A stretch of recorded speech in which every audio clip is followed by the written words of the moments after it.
Welcome back to the Penn News Hour. This is your host, David Penn, coming to you from the studios of Free People Radio here in the belly of the beast, Minneapolis, Minnesota, where I suffer communism in the upper Midwest. This segment is about Tariff Day. We had Liberation Day when President Trump stood in front of the American people and held up that big chart with all those reciprocal tariffs that are to be imposed on countries all over the world. President Trump is trying to oppose, to modify the one world economy system, which is a Trojan horse to one world government. President Trump was elected by the American people to police the border. Now, it's interesting the left and, many of the pundits are talking about, well, President Trump was elected to address inflation. Well, in part, but a big part of his political constituency was focused on getting that border under control because a country without a border is not a country. So it's about the national sovereignty of the Republic of the United States of America. And today I'm coming to you on May 2nd.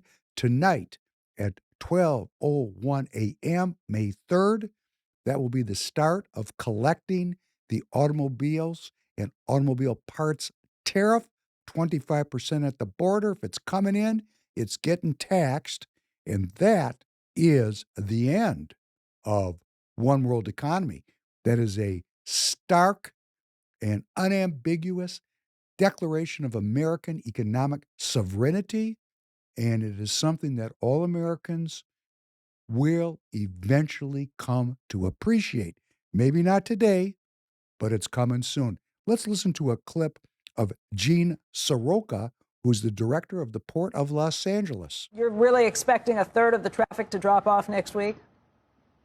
Good morning, Becky. And yes, that's right. According to our own port optimizer, which measures the loadings in Asia, will be down just a little bit over 35% next week compared to last year. And it's a precipitous drop in volume, with a number of major American retailers stopping all shipments from China based on the tariffs. Yeah, the China piece of that is the most interesting. That's where the shipments are basically ground to a halt, you've said? Yes, that's correct. And that makes up about 45% of our business here in Los Angeles, Becky. Now, what we have heard in talking directly to CEOs and senior executives of the shipping lines is they'll try to add a couple of port calls in along the Southeast Asia routes where cargo is still moving, albeit at a 10% tariff. But realistically speaking, until some accord or framework can be reached with China, the volume coming out of there, save a couple of different commodities, will be very light at best. I was looking at the numbers, and for the first 3 months, you all handled about 2.5 million import containers. That's up 14% year over year. So how much of that was retailers and others trying to really bring forward as much as they possibly could ahead of these tariffs? A great majority of that volume was advancing inventory, and that started last summertime.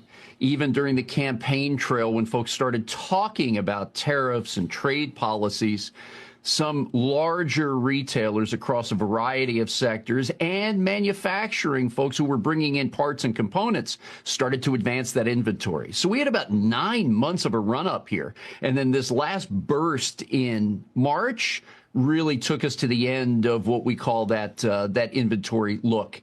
And now precipitous drop overall. And realistically, what we're going to see next is that retailers have about 5 to 7 weeks of full inventories left, and then the choices will lessen. And when the choices lessen, it will be up to we, the people, if we are going to continue down this road and assert our independence, our self sufficiency, and our self governance, or will we fold in pursuit of the lowest cost thing that we can buy at Walmart or Costco or wherever we go to buy our hard goods? This is going to be a disruption. We have lived here in the United States in a period of tremendous peace and prosperity. There's been no hardship. There's been no bombs blowing up in your backyard or in my backyard. There's been food. We've had a very, very great run since World War II. Now, our country has been engaged in an endless war that entire period, but those wars have been fought overseas. For the domestic population, for those of us that are not in the military, that are living here in the United States of America, life has been pretty good. And it's gotten pretty easy. And this is a change, and change is disruptive. People fear change, people resist change. But we know where this road is heading. If we stay on this free trade road with open borders, and it's not just open borders to immigration, it's open borders to goods. The borders have been open by Democrats and Republicans in cooperation, the Uni Party, the purveyors of the so-called post-World War II Democrat liberal order. Since 1946, our borders have been opened and our sovereignty, our freedoms have been continuously eroded, either on purpose or on accident. But what's the difference? If we're losing our freedom, if we're losing our economic independence, if we're losing the cash in our wallets, if we're consuming more than we're producing, if we have a $37 trillion debt and a $1 trillion trade deficit, I could go on and on of all the symptoms of we know where this road is headed. We've just been ignoring it. But the American people, perhaps at the last possible moment, in a survival strategy, elected a businessman president who understands the spreadsheet of the United States of America and is making adjustments to maintain our economic independence and therefore our freedom. But boy, there's a lot of pushback. Let's listen to yet another clip. Hi, Mr. Secretary. So it was reported this morning that Amazon will soon display a little number next to the price of each product that shows how much the Trump tariffs are adding to the cost of each product. So isn't that a perfect, crystal clear demonstration that it's the American consumer and not China who is going to have to pay for these policies? I will take this since I just got off the phone with the president about Amazon's announcement. This is a hostile and political act by Amazon. Why didn't Amazon do this when the Biden administration hiked inflation to the highest level in 40 years? And I would also add that it's not a surprise because, as Reuters recently wrote, Amazon has partnered with a Chinese propaganda arm. So this is another reason why Americans should buy American. It's another reason why we are onshoring critical supply chains here at home to shore up our own critical supply chain and boost our own manufacturing here. Is Jeff Bezos still a Trump supporter? Look, I will not speak to the president's relationships with Jeff Bezos, but I will tell you that this is certainly a hostile and political action by Amazon. And Secretary, if you have any. Yes, it is.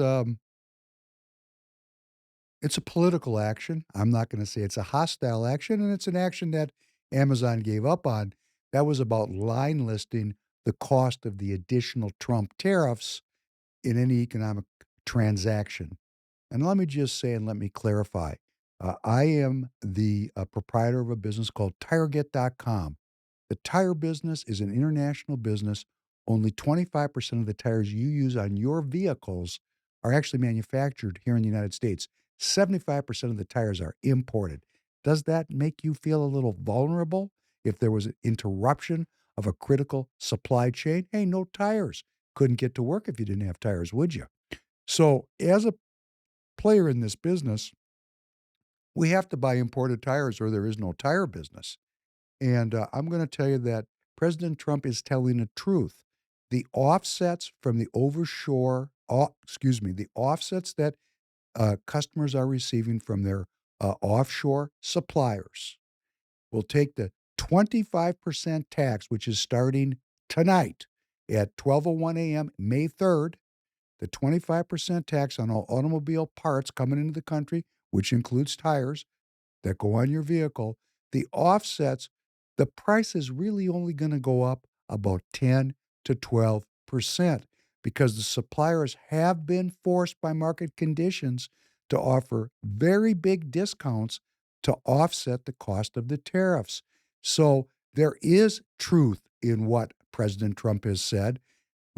The country, the suppliers are offsetting the cost of the tariffs. And the distributors like TireGet.com are also going to work on lower margins because we understand that the customer can only take too much. The customer can only take so much of an increase. Too much is the end of the business. So there is a price increase of all these automobile parts coming in the country starting tonight. It will not be 25%, which is what you're going to hear. It's going to be more like 12%. And I want you to think about it in terms of the tire business. Please go to TireGet.com. You can check it out. TIREGET.com. We have everything you need in tires. That's what it looks like. You can use the promo code FPR for an additional 3% off. Wow. So the tire price is going up, but you get an extra 3 points off, and the suppliers on the offshore side are subsidizing it. If you buy tires once every 4 years, which is about what you do, and you have to pay $400 or $500 for tires once every 4 years, call it $500, and the price went up 10%, it's $50 over 4 years. $2.50 a year. That is not a show stopper. And that 25% that's going to get paid at the border when it's imported is going to go into the general fund of the Republic of the United States of America so that we can maintain ourselves as a viable economic entity. If we don't have this, if we don't do this, it's my opinion, the country will go broke because our debt is $37 trillion, and currently the interest payment on that debt is greater than what our country spends on defense. So President Trump is doing what he needs to do. We, the American people, have to ask ourselves a question. Do we have the endurance, the tenacity, the perseverance to put up with some hardship? Like when you go down to the store 5 or 6 weeks ago, as the port director from LA was saying, when the supplies run out, can we endure a little shortage for a little while until the supply chains readjust? That's the question. Do we have a backbone? And will we stand up as the American people for this great republic that was given to us by our ancestors? Thanks very much. Look forward to be back with you soon again.